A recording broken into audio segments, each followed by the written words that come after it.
Here's a good example again of how the laws of nature apply. And this is from a book by Stephen Covey. And here's a few passages that really kick off the book and sets the tone for everything. But it's just another illustration of how these laws of nature work and how they can't be broken. Did you ever consider how ridiculous it would be to try to cram on a farm? To forget to plant in the spring, play all summer, then cram in the fall to bring in the harvest? The farm is a natural system. The price must be paid and the process followed. You always reap what you sow. There is no shortcut. Skipping along here.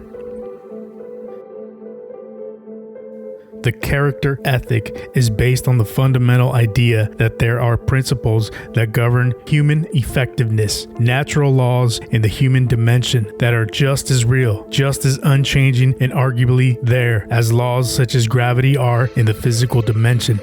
An idea of the reality and the impact of these principles can be captured in another paradigm-shifting experience as told by Frank Cook in Proceedings, the magazine of the Naval Institute.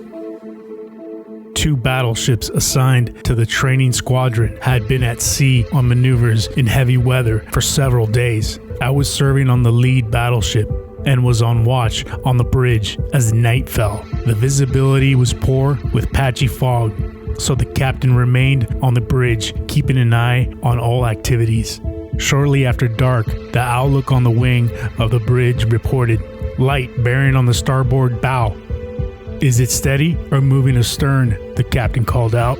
Lookout replied, "Steady, Captain," which meant we were on a dangerous collision course with that ship. The captain then called to the signalman, "Signal that ship. We are on a collision course. Advise you change 20 degrees. Back came the signal. "Advisable for you to change course 20 degrees. The captain said, "Send. I am a captain. Change course 20 degrees. "I am a seaman, second class," came the reply. "You had better change course 20 degrees. By that time, the captain was furious. He spat out, "Send. I am a battleship. Change course 20 degrees. Back came the flashing light. "I am a lighthouse."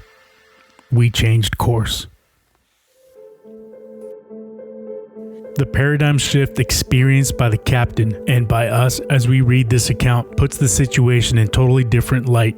We can see a reality that is superseded by his limited perception, a reality that is as critical for us to understand in our daily lives as it was for the captain in the fog. Principles are like lighthouses. They are natural laws that cannot be broken. While individuals may look at their own lives and interactions in terms of paradigms or map emerging out of their experience and conditioning, these maps are not the territory. They are a subjective reality, only an attempt to describe the territory. The objective reality, or the territory itself, is composed of lighthouses, principles that govern human growth and happiness, natural laws that are woven into the fabric of every civilized society throughout history and comprise the roots of every family and institution that has endured and prospered. The degree to which our mental maps accurately describe the territory does not alter this existence.